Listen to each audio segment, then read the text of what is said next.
तर hi hello welcome back to my channel. मी सुप्रिया आणि सुप्रियाज ब्लॉगमध्ये तुमचं मनापासून स्वागत आहे. तर सगळ्यांना श्री स्वामी समर्थ. स्वामी महाराज तुमच्या सगळ्यांच्या मनातल्या चांगल्या इच्छा पूर्ण करूत हीच त्यांच्या चरणी प्रार्थना. आणि उद्या आहे बेंदूर सण, तर ॲडव्हान्समध्ये तुम्हाला ही बेंदूर सणाच्या खूप खूप मनापासून शुभेच्छा. तर काल आपण करंजा करून घेतल्या आणि चकल्या वगैरे माझ्या बाकी होत्या. काल बनवणारच होते रात्री, पण नाही जमलं. त्याच्यामुळे म्हटलं की दुसऱ्या दिवशी आपण बनवूया, आपल्याकडे एक दिवस आहे अजून. तर इकडे मी तिखट चकल्या करायला लागली आहे आणि जास्त मोठी काय रेसिपी नाही आहे. त्याच्यामध्ये ना एक मोठं पातेलं घेतलेलं आहे, तेल घालून तेलाची फोडणी केलेली आहे. तेलामध्ये फक्त लाल तिखट आणि मीठ घालून ना आणि वरून थोडं पाणी घालून त्याची उकळी काढून घेतली. त्याच्यानंतर ते आपण जे भाजणी करून घेतलेली आहे, भाजणी म्हणजे 1 ग्लास डाळ असेल तर 2 ग्लास तांदूळ याचं प्रमाण घेऊन ते जे भाजून आपण वाटण तयार करतो किंवा दळून आणतो ते जे पीठ आहे ते त्याच्यामध्ये मी फोडणीला घातलेलं आहे आणि असं सुकं त्याच्यामध्ये ॲड करून बनवलेलं आहे, तुम्हाला दिसतच असेल. आणि हे आपण असं छान असं मिक्स करून घ्यायचं. मिठाचं प्रमाण तुमच्या अंदाजानुसार घाला आणि मग मिक्स करून मग ते आपण थोडा वेळ झाकून ठेवायचं. थंड झाल्यानंतर मग आपण हे खाली उतरवून थोडं थोडं पाणी घेऊन ते आपण मळून घ्यायचं. तर इकडे खाली उतरल्यानंतर ना असं हाताने क्रश करून घ्यायचं, जेणेकरून त्याच्यामध्ये काही गुठळ्या झाल्या असतील तर त्या निघून जातील आणि आपल्याला पीठ मळताना थोडंसं हलकं जाईल. तर मगाशी ना फोडणीमध्ये मी तीळ घालायचं विसरले, तर मी इकडेच आता मळताना मी कच्चं तीळ म्हणजे तीळ घालणार आहे. आणि थोडंसं मीठ मला वाटलं कमी आहे म्हणून थोडंसं मीठही घातलेलं आहे. आणि थंड पाणी आपल्या अंदाजानुसार घेत हाताने चांगलं ते मिक्स करून घेते आणि घट्टसर गोळा करून आपण ते सगळं मळून घेऊया. तर इकडे थोडं थोडं पाणी ॲड करून मी पीठ मळून घेते.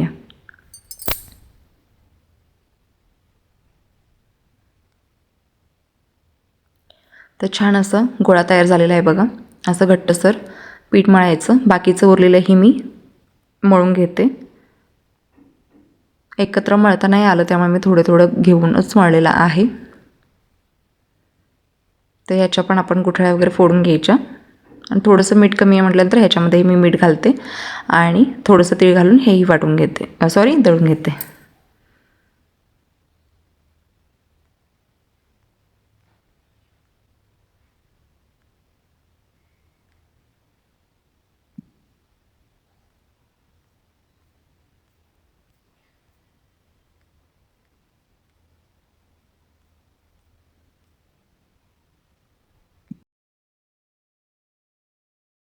माझी रेसिपी जर चुकली असेल किंवा काही चुकलं असेल तर तुम्ही मला कमेंटमध्ये नक्की सांगू शकता. मी नक्की त्यामध्ये बदल करेन. तर असं सगळं क्रश करून झालेलं आहे आणि हे आपण पीठ मळून घेऊया छानसं.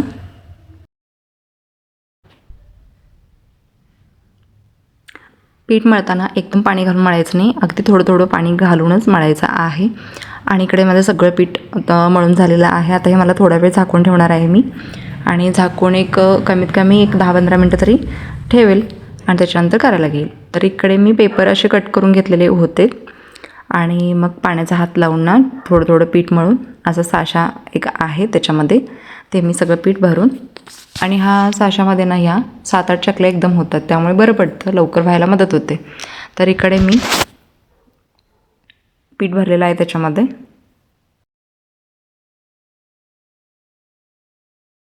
आणि आता आपण चकल्या काढून घेऊया. तर चकल्या छान झाल्या होत्या, दाखवते तुम्हाला कशा बनवल्या.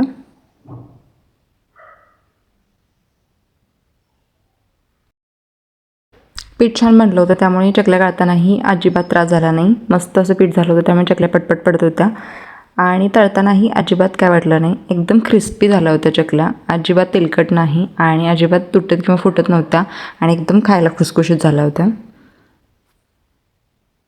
तुमची काय रेसिपी असेल तेही तुम्ही शेअर करू शकता.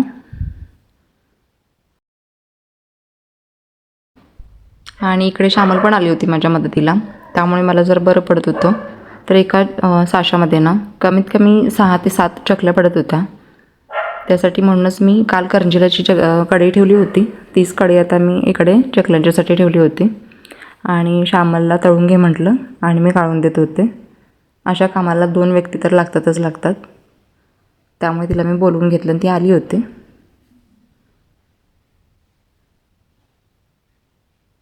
तेल तापायला ठेवलं होतं त्यामुळे आधी पहिला गाळून घेतल्या सगळ्या.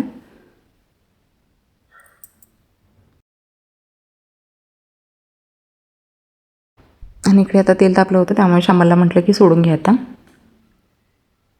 तेल चांगलं कडक असेल तर चकल्या चांगल्या भाजल्या जातात. त्यामुळे चांगलं कडक करून घेतलं आणि त्याच्यानंतर मग बारीक गॅस करून मग भाजल्या चकल्या.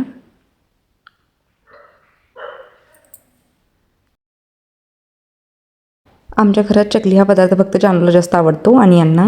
जानू तर आमची चकली ना चहातून बुडवून खाते. तुम्हीही खाता का असं कोण? मला तर ते विचित्र वाटतं की चहातून कोण चकली खातं, तर तिला ते चहातून खायला लय आवडतं. त्यामुळे तिच्यासाठी ती सांगून गेली होती की बाबा माझ्यासाठी चकल्या जास्त बनवा. त्यामुळे ठीक आहे बाई म्हटलं, बनवूया जास्त. तुमच्याही घरात कोणतरी असेलच ना असा नमुना चहातून चकल्या बुडवून खाणारं? नक्की कमेंट करून सांगा हां. तर इकडे बघा मस्त चकल्या कुठेही तुटली नव्हती, फुटली नव्हती, एकसारखी बनल्या होत्या. तोपर्यंत इकडे राहुल आला होता की थोडंसं काम होतं त्याचं घरामध्ये, त्यामुळे श्यामलला तो न्यायला आला होता. त्यामुळे श्यामल म्हटली की थोडा वेळ मी जाऊन येते, तोपर्यंत तुम्ही गाळून घ्या, तोपर्यंत मी लगेच येते. म्हणून ती गेली. तोपर्यंत मी इकडे बाकीच्या उरलेल्या गाळून घेतल्या. नंतर मग हळूहळू ते थांबवून मग तळून घेतला. तोपर्यंत रियाचं इकडे ऑनलाईन काहीतरी पार्सल मागवलं होतं, ते आलं होतं. त्यामुळे श्यामल ही आली रियाच्या पाठोपाठ. आणि ते पार्सल म्हणजे भिंतीला लावायला एक वॉल स्टिकर मागवले होते, ते आलं होतं आणि छान आलं होतं. आणि इकडे रियाचा हट्ट होता की रियालाही गाळायचं होतं, त्यामुळे तिला म्हटलं थांब, ते तुझ्याकडे भरलेला सशा गाळ. तर तिला तो हलवायला येत नव्हतं, त्यामुळे म्हणते की जरा हलकं करून द्या. आता तिला म्हटलं थांब, आता हलकं करून देते, शेवटची तुला देते म्हटलं गाळायला, तोपर्यंत दे इकडे. तर चकल्या बघा मस्त झाल्या होत्या, दिसत आहेत ना सुरेख. तर एवढ्या चकल्या झाल्या होत्या आमच्या बनवून, अजून थोडंसं राहिलं होतं. तर हे बघा पार्सल, वॉल स्टिकर नाही आहे सॉरी,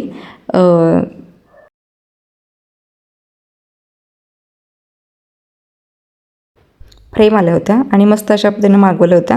ब्लॅक कलरमध्ये होत्या आणि पिंक अशी त्याच्यावरती फुलं होती, त्यामुळे ती व्हाईट भिंतीवरती छान उठून दिसतील. मीही मागवलं होतं मिशोचं पार्सल, माझंही मस्त आलं होतं, त्यामुळे तिनेही मागवलं होतं आणि खरंच खूप छान आलं होतं. तर इकडे आमच्या चकल्या बऱ्यापैकी होत आल्या होत्या,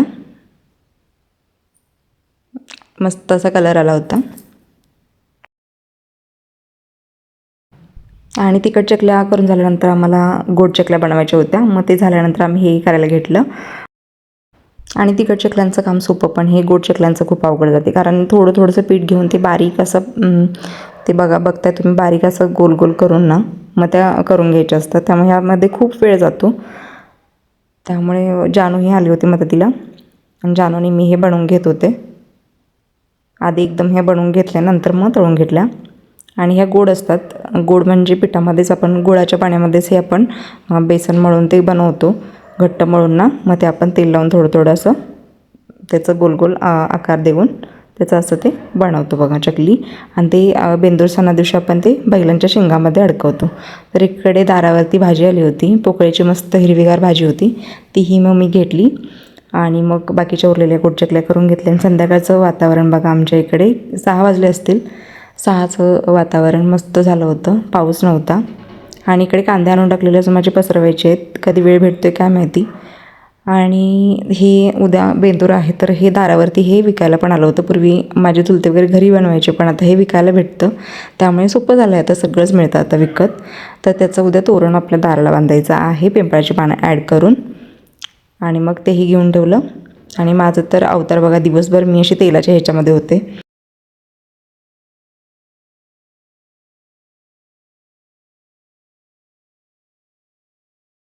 तर बेंदूर सणाच्या तुम्हाला परत एकदा मनापासून खूप खूप शुभेच्छा. तर चला भेटू नवीन एका उद्याच्या नवीन ब्लॉगमध्ये, तोपर्यंत बाय.